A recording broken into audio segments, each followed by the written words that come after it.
Hello, everybody. Hi, everyone. It's 4 o'clock.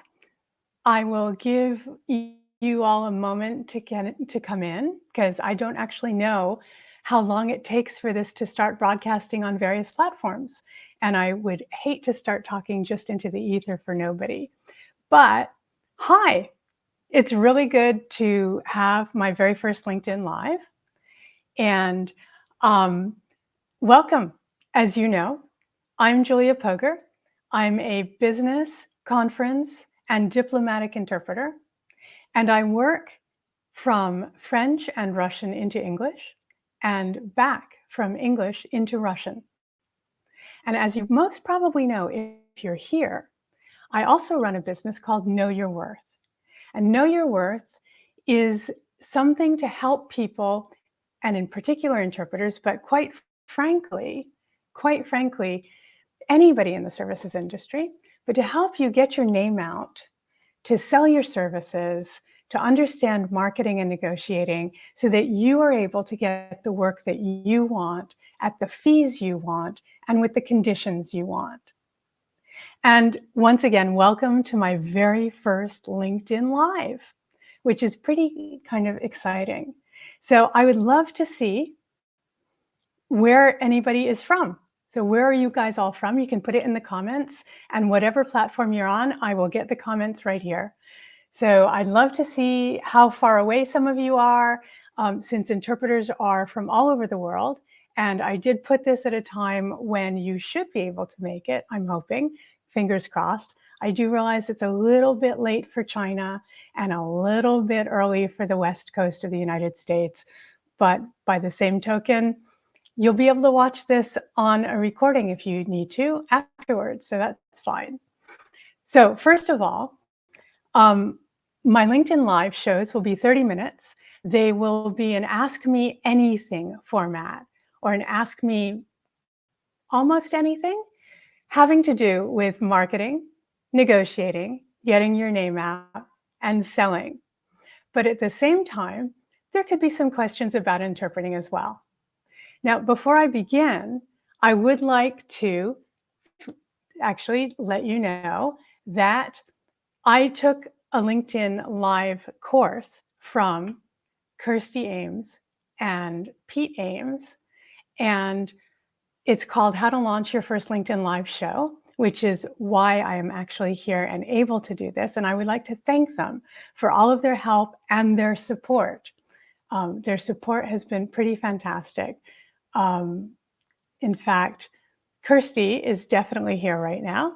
We are live, and she's in England, which is pretty cool. And we've got from Brussels, which I'm very glad to hear about because here I am. And we've got from Egypt, gosh, welcome, and Italy, and Munich, and Spain, and oh my gosh, okay, I don't think I have room to put absolutely everybody on. I'm sorry about that. But there you go. Welcome again. So the LinkedIn Lives are pretty much going to be Ask Me Anything shows once a month. We're going to possibly have some guests on in the future who can help you to learn to run your business more simply as well. And to go back to Kirsty and Pete, I'd like to say that it's fantastic that they have been able to do this. And Pete, in fact, is going to kick us all off with the very first question, which isn't quite about marketing and negotiating, but it is a bit about interpreting. And his question was, did you get voice training? I have a feeling that's because of the cadence that I speak with and the emphasis and the emotion and so on. So I thought I would just give you a quick few minutes on what interpreters have to do to become interpreters. So yes, Pete, we did actually have some voice training in my interpreting school. Very little, but just enough. And then I've attended some voice training classes ever since, some of which were aimed directly at interpreters.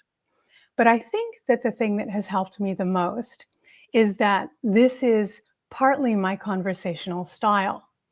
And when I was able to hear other interpreters, more experienced interpreters, who spoke with the same style and did it in the booth, I was able to model myself more on them. And as I modeled myself more on them, I did it even more. And I learned what would help my audience have more understanding by being able to emphasize the strong points and let the less strong points kind of fall to the wayside, and do that all with tone of voice. Moreover, sometimes tone of voice can get through a lot more than having um, all of the various words that you could choose or you could use. So in this particular instance, I am using my voice tone even more because I have a mic on. And I found, as has my other half, who is also an interpreter, and those of you who know him know this very well, when he doesn't have a mic in front of him, he is incomprehensible. When I don't have a mic in front of me, I don't quite speak with the same emphasis. But as soon as the mic is on, I'm working.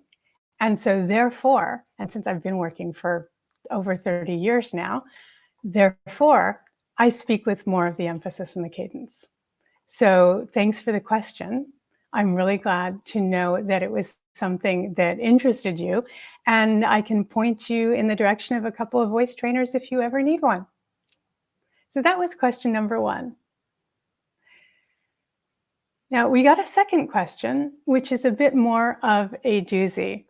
It was from somebody on LinkedIn who asked me how he can get his name out and sell his services as an interpreter and a translator, because this is something of a headache for him. And it's quite frankly, a headache for a lot of us. Now, I do need to let you know that I don't have a degree in marketing or a degree in negotiating. I did not get a business degree. What I did do was I've been working since I was 12. I used to sell newspaper advertising for my mother's newspaper. In the US, we could work as of 12 years old if you're working for your parents. And when I was 16, I started selling books and then shoes and all sorts of other things. And as my mother said, I could sell ice to an Eskimo. So somehow it developed. And I think that all of us have this talent, but we kind of tamp down on it. I didn't tamp down. I had to use it in my work. So when I became an interpreter, it became fairly natural to know, kind of in the back of my mind subconsciously, what I needed to do. It took me several years to work out exactly what I was doing so that I could help you and so that you could figure it out as well. So that's my background. I need to tell you that none of the things that I'm going to tell you on this Ask Me Anything or any other of the Ask Me Anythings or any other courses that I teach, none of it is new. None of it is made up by me, other than I aggregate information across the entire market for marketing, negotiating, and so on, and have found a way to apply it for interpreters. For interpreters and anybody else in a niche service area. And yes, I do pronounce niche a la Americaine and not a la snooty Brit niche, but just so you know what I'm talking about. Anyway, what I would suggest that you do is you need to go down through several steps. And the very first step that you have to go through is knowing your client. You have to understand very well who your client is to be able to get your name out to that client. Okay? Now, if you're just selling to absolutely everybody, if you're just selling to absolutely everybody, then you're not selling to anybody, because what happens? I mean, if you were to look out there and see, say, a computer being advertised and it says, I can do everything, that's not really going to help you. If you're an avid gamer and the computer says, we have the graphics cards for games or whatever, you're going to look at that computer and you're going to start comparing other computers to that computer. And that computer will become your benchmark. So if you just say, I'm the interpreter for anybody, oh, whatever you have to do, business and legal and this and that, and anything you want to do, or translating or whatever you're doing, you are not going to work for anybody because nobody's going to use you as the benchmark. If you choose a niche, if you choose a very specific customer niche, then you can focus all of your advertising on that niche. And all of your efforts will be so much more streamlined because you'll know who you're talking to. You'll know what their problems are because you will have researched and studied it. You can't just go out there and market and say, hey, look at me, I'm an interpreter, I'm a translator, and expect people to care. They don't care about you at all. What they care about is themselves. What's in it for me? And if you can't tell them how you can help them solve a very specific problem, they're not going to bother listening to you. And quite frankly, getting the message across in another language is not the problem that you are solving. Okay? You have to dig a lot deeper than that. But for each niche, it will be different. Okay? So, for example, I know somebody who had interpreters for a keynote speech in their very highly specialized and highly net worth business. And they paid the interpreters extra for the recording because we do that. And that way they could keep that recording as a high prestige product that they could then offer to any of the people who bought their services, or they could use in their marketing or whatever. So for them, the point was to offer them something that would be a smooth and wonderful product that they could then pass on to their own clients. Somebody else, let's say a multinational gardening firm, might have different problems. Things like, how do I approach somebody in another climate zone? I don't know. I'm making this up as we're talking. This is LinkedIn Live after all. Let's say another one might have a problem. So for example, let's say somebody is teaching a negotiating class and they suggest that you want to get people to say no a lot. But no in a way that allows you to move forward. I'm not bothering you, am I? No. Great, that means I can continue. The problem is, in some languages, nobody ever says no. They might say, you're not bothering me, or they might say, go on, or they might avoid the question altogether, in which case you really are bothering them, but they're never going to say yes or no. So you need to have a different approach. So therefore, you might want to focus on the niche of people who are training others in negotiating and offer them your services if they wanted to train negotiators in the country that speaks your language. So it makes things so much easier. So once you've figured out your niche, you'll understand exactly what it is that are the problems that you're solving. The niche that I have here is interpreters and how to teach interpreters how to sell and how to negotiate. But quite frankly, anything that I'm saying now is of value to anybody who's in the services industry, as I know from having given some of these classes to people who are not at all interpreters, but who have been private bankers, who have been MCs at big public events, who have been, videographers and so on. So all of these people have benefited from the same answer because all of them have the same issues. So that's the first step. Once you figure out who your client is, you can then move to that space where they are and write things or connect with them in such a way that will allow them to see that you are solving their problem. Then it becomes less of a headache. There's a whole process behind it. obviously. Otherwise, I wouldn't have any classes at all to give. But there you go. And that's the beginning of the answer to your question. Please let me know if you have any other follow-through questions on that one. So that was that question. And let me just see. I have another question here, which is from somebody else on LinkedIn, and in fact, somebody who's taken my social media course. How do I convert interest in my social media posts into clients? And what she said was that she's seeing more and more interest in her posts. She's getting likes, she's getting comments, she's getting a lot of engagement, but then it's not necessarily turning into work. So first of all, you need to understand that on social media, engagement is social proof that people know of you and that people listen to you.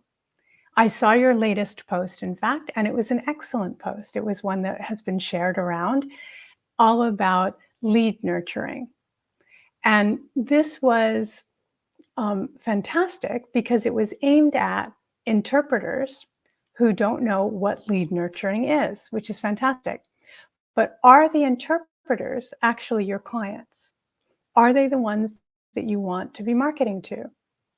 If they are not, then you need to move your post to answer the questions that your clients would have, as opposed to the broader interpreting community. Now, let me just say that we do have three kinds of different clients, right? We have our colleagues who are definitely our clients as well because they hire us to fill out a team. And they're the easiest because they know what you do, because they do it too. And so it's perfectly legitimate to write for your colleagues. In fact, it's a really good sales technique. Another group of clients for us is agencies. Now, agencies think they understand what we do. And in some cases, they really do, because those groupings might be run by an interpreter. And those are the best agencies to work for in the sense that they do know what you do and they will understand about what kind of conditions and fees you need. The agencies that are not run by interpreters or by people who understand interpreters, they need a different approach. They need an approach where you stand up for yourself in a professional way and where you explain what it is you do and why the fee that they are offering or why the conditions that they are offering are not appropriate. A third group of clients, again, as I said before, are direct clients. And those direct clients really need to be niched down. So you need to find some way of figuring out what the problem is for those people. So that's the beginning step. Once you've figured out who those clients are, what you need to do on social media is start liking their posts and commenting on their posts. Okay, so you're not simply liking and commenting on your colleagues' posts if you're aiming for direct clients. You're liking and commenting on posts for your direct clients, for future direct clients, actually. And once you've liked and commented on several of their posts, and only like and comment on the ones that you actually have real comments for and that you actually really believe. You can't just like everything indiscriminately because they'll figure that out and they'll know that you're just after their money. But if you like it and you have a thoughtful comment, not just, ooh, great post, but why was it a great post? Ah, you reminded me of something that I had not remembered. Or it's interesting to hear that you have this same problem that I have, even though you're not in the same industry. I wonder if this might help you the way it helped me. So you've had all of those comments and you've done it several times. Then you would write a direct message to them in LinkedIn. First, you might connect with them if you aren't already connected, and you would say, I've liked and commented on your posts. I would like to get you more regularly in my feed, and I'd love to share my network with you. And then they'll connect. And then you might direct message them about something that you've written that might be of interest to them. You do not sell. Selling comes much later. It comes when they express a problem that you can certainly resolve for them. And then you might DM them with some kind of a solution. It's a long-term thing, but marketing is not a flash in the pan. Okay. So I see that we have another couple of questions. So this is one of those, and thank you, Ivan, for the question. This is one of those questions that kind of falls in the almost anything, outside the almost anything. I don't know the answer to this, but if you take a look in the comments below the event, I think I answered that there were 2 or 3 people that you could turn to who are all on LinkedIn and who might know that answer. So if you go back to the comments under the event announcement, you'll find one of those comments is replying to this question there, and I left 3 names for you to turn to. So I hope that helps. Now let's see. Here we have, how do you approach a situation where large company clients prefer working with interpreting and translation agencies rather than negotiate and hire individual interpreters? That's a really good question, and it's one that I've dealt with throughout my career. Now, just so you know, the first half of my career, in fact, just a little less than half nowadays, now that I think about it, anyway, was on the East Coast of the United States. I lived in Washington, D.C. And then I moved to Belgium for love, as some of you might know. But when I did that, when I lived in the US, my business name was Julia Poger Associates. Now, Jindra, you would be my associate for this coming up job because they have your language. Next time, it might be somebody else who would be my associate for another job because they would have the language that I need. So there's nobody to say that I'm not a company, but there's also nobody to pin me down as to who I'm working with. So you could become a consultant interpreter, and without being a full-blown corporation, you could hire interpreters and offer your services to be the person, the intermediary, basically, and you would be the client for several other interpreters, as you can see. So that's one of the ways that I deal with it. Another way might also be to actually bite the bullet and incorporate yourself. And you could incorporate yourself, assuming that you fulfill all of the legal requirements in your country. You could incorporate yourself and then become that company if you needed to. There are tax positives and negatives for both of that, but for both of those approaches. I preferred the more freewheeling one that doesn't require me to be a corporation, but I don't know what works best for you where you are. A third thing that you could do is make a temporary group of interpreters that would be able to answer that particular bid, for example. And then you all get together for that thing. You give yourselves a name. You set up a central contact number or email or whatever, and you work, all of you, you figure out how you're going to deal with it and who's the main contact point and what bank account you'll use and so on. And you just do it as a freewheeling thing. So there's 3 different ways of dealing with things. A fourth could be that you see this particular offer and you go to a consultant interpreter or to a consortium of interpreters and say, I've seen this, I would like to work on this, but I'm not the business. Would it be possible to work with you on this business? And I'll get you the details later. Okay, so those are 4 different approaches that you could take. And I hope that helps. I've got one more question I can take. And I think I'm going to go with a non-interpreter who, in fact, Kirsty, who came to one of my Know Your Worth tasters. And I used her as an example. And at one point, somebody asked, but how do I talk to the clients? because it's different than when you talk to another interpreter, like those approaches that I suggested when when I was talking earlier about how you approach colleagues versus how you would approach agencies and how you would approach direct clients. So if you're talking to a direct client, they have no idea what an A language is. And if you notice, when I introduced myself, I said I work from French and Russian into English and from English back into Russian. That is so that anybody out there can understand exactly what kind of work I do. And what you need to do is figure out how your client thinks. So you don't want to use all of your jargon. You don't want to say, oh, I do whispering, I do consec, I do simul, we need the booze, we need the equipment, we need whatever. They have no idea what any of that means. And what you need to do is take them through step by step. So I used Kirsty as an example, and she was a pretty excellent example, as I would expect from Kirsty, because she's pretty excellent at everything she does.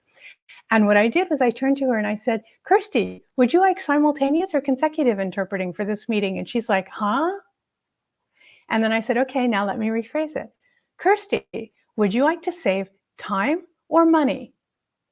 And she said, oh, time. And I said, great. Let's go for simultaneous interpreting. When we speak at the same time that you do, it will cost a bit more than the other way. And she understood immediately. And it blew her mind, as she says here, which thank you very much for having said that. So I think I've gotten to the end of what I can do during this particular AMA.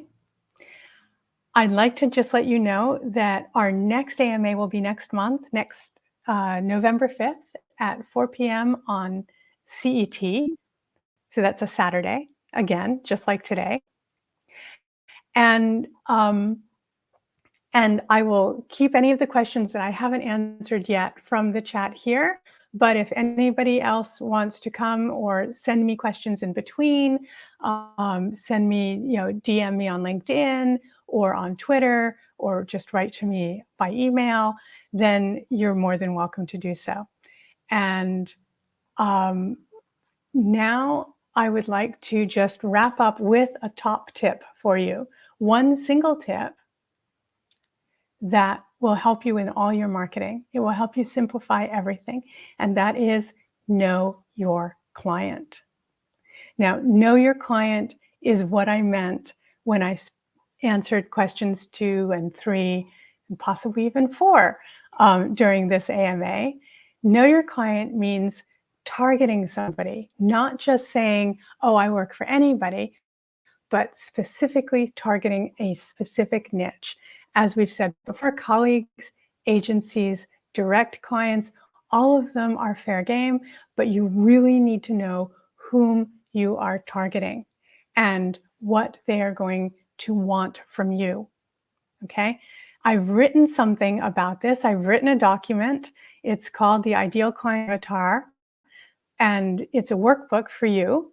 And if you're interested in getting it, it's free. Just put a 3 in the comments and I'll be happy to get it to you on LinkedIn. If we're not connected on LinkedIn, just after the 3, maybe put in, if you're on Twitter, then say Twitter and put in your handle, whatever, so that I can find you and I will get it to you.